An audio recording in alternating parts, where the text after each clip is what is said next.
எங்க விழுந்திருக்கோம்? நம்ம வேற ஒரு இடத்துக்கும் போகலையே. விழுந்தா இங்கதான் எங்கேயாவது விழுந்திருக்கணும். வேற யாரும் எடுத்து விட்டாவளா? என்னன்னு ஒன்னும் தெரியலையே. நம்மளும் சுத்தி சுத்தி தேடி பார்த்தாச்சு, ஒரு இடமும் காணலையே.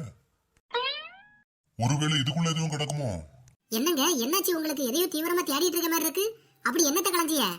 சின்ன பொண்ணு, நீ கடைக்கு போய் சாதனம் வாங்கிட்டு வர சொன்னல, அதான் வீட்டுல என் பர்சுல இருந்து 200 ரூபாய் எடுத்து பாக்கெட்ல வச்சுட்டு வெளியில காம்பவுண்ட்ல வந்து இப்ப ரூபாய பாக்க ரூபாய் இல்ல பாக்கெட்ல. அதான் எங்க விழுந்திருக்கோன்னு சொல்லி தேடி பார்த்துட்டு இருக்கேன். ஒரு இடமும் கிடைக்க மாட்டேங்கு. இவ்வளவு நேரத்துல அது எங்கதான் போச்சோ தெரியல. கண்ணுல பட மாட்டேங்கு. அதைத்தான் தேடிக்கிட்டே இருக்கேன். நல்லா தேடி பாருங்க, இங்கதான் எங்கேயாவது கிடக்கும். நீங்க ஒழுங்கா தேடி இருக்க மாட்டீங்க. அதுக்கு என்ன கை காலா இருக்கு ஓடி போவதுக்கு? இங்கதான் எங்கேயாவது கிடக்கும், ஒழுங்கா தேடி பாருங்க. அட, நான் எல்லா இடமும் நல்லா தேடி பார்த்தாச்சுமா, ஒரு இடமும் காணல. ஒருவேளை தங்கச்சி எதுவும் எடுத்திருப்பாளோ? என்னங்க நீங்க நாத்தோ போய் சந்தேகப்படுறிய? அவ என்ன மாதிரியே அடுத்தவங்க பொருளுக்கு ஆசைப்படாத ஆளாகும். இல்லம்மா, எதுக்கும் ஒருக்கா கேட்டு பாப்போம். சரிங்க, நேரடியா கேட்காதுங்க, கொஞ்சம் சுத்தி வளைச்சி கேளுங்க. புறவு அவ வருத்தப்படுவா.